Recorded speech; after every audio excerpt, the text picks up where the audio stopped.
देखो, ये हमारा पूर्वी राज्य है पश्चिम बंगाल। पश्चिम बंगाल के चर्चे इस समय बहुत ज़्यादा सोशल मीडिया और मीडिया में। पश्चिम बंगाल में ममता बनर्जी का शासन है और बताया जाता है पश्चिम बंगाल की जेलों में 166 महिलाएं प्रेग्नेंट हुई हैं।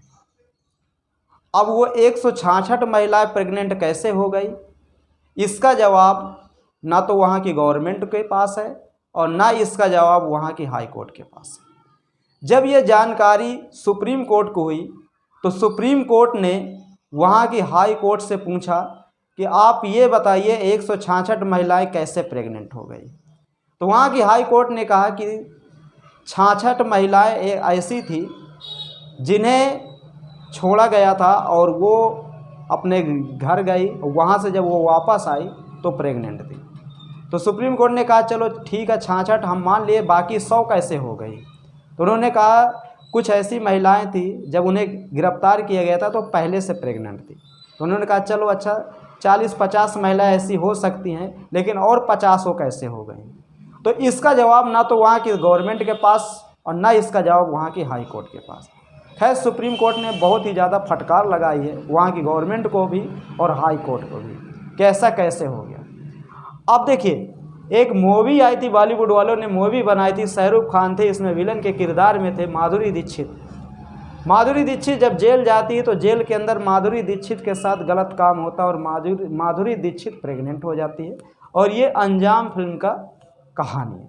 ये तो एक आप ये कहिए कि चलचित्र है और चलचित्रों में वही चीज़ दिखाया जाता है जो हमारे समाज में होता है लेकिन हम लोगों को दिखाया नहीं जाता चलचित्र में। जैसे पुलिस वाले चोर होते हैं, ये बात सत्य है, लेकिन पुलिस वाले कैसे चोरी करते हैं ये शायद हम लोगों को नहीं पता होता, लेकिन इन फिल्मों के माध्यम से पुलिस वाले कैसे चोरी करते हैं या कोई नेता या विधायक या मीडिया कोई भी किसको जो चोर होता है या साहूकार होता है किसको किस तरह वो बचाते हैं, ये सारी चलचित्र के माध्यम से ये सारी चीज़ें दिखाने का प्रयास किया जाता है। और इसीलिए कहा जाता है कि जो भारतीय फिल्में हैं ये समाज का आईना होती हैं, इनसे हम कुछ सीख सकते हैं।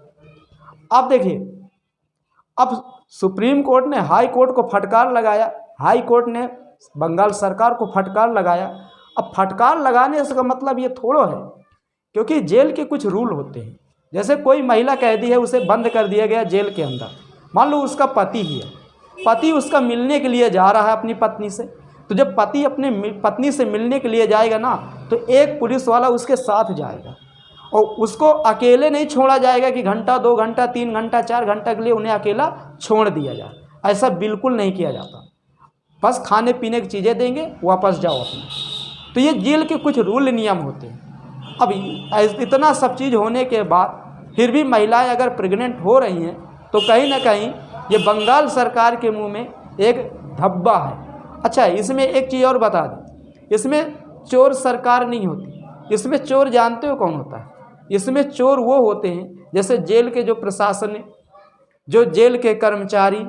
अब पता लगा कोई सुंदर लड़की है या किसी भी इल्ज़ाम में उसे, किसी भी जुर्म में उसे पकड़ के लाया गया है, तो हो सकता है कि जेल के पुलिसकर्मी, जेल के आला अधिकारी या जेल के जो दिग्गज कैदी हैं, पुलिस वाले को पैसा दे करके उसके साथ गलत काम करें, उसके साथ बलात्कार करें, तो हो सकता है कि वो औरत प्रेग्नेंट या वो लड़की प्रेग्नेंट होते हैं।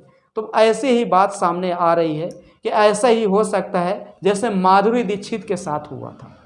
और एक चीज़ मैं आपको, ये कोई पहली नहीं है, अतीक अहमद का लड़का भोपाल की जेल में बंद था और उसके पास पैसे की कोई कमी नहीं थी, पूरा देश जानता है अतीक अहमद और उसके लड़के को। उसमें क्या हुआ कि उसकी पत्नी जाती थी और उसको स्पेशल एक क्वार्टर दिया जाता, एक कमरा दिया जाता, दोनों को 4 घंटा 5 घंटा अकेले छोड़ दिया जाता था और वो शारीरिक सुख भोग करके फिर वापस आ जाते। तो देखिए, सुप्रीम कोर्ट अपना काम कर रही है, हाई कोर्ट अपना काम कर रही है। अगर जेल प्रशासन अपना काम सही से करे तो ऐसी घटनाएं कभी जन्म नहीं लेंगी। अगर वो महिलाओं के साथ गलत हुआ है तो कहीं ना कहीं इसका मेन जिम्मेदार वो जेल का प्रशासन होगा, ये निश्चित है, इसमें कोई दो राह नहीं है। क्योंकि जेल प्रशासन कितना ढीला है हर जगह का, या कितना लालची है हर जगह का जेल प्रशासन, ये सब कोई जानता है। काम नहीं करना, 2000 का महीना दो, काम करना है तो पैसा मत दो। मतलब कुल मिला के अगर व्यक्ति जेल चला गया है, अगर उसके पास पैसा नहीं है तो उसका जेल के अंदर भी शोषण है।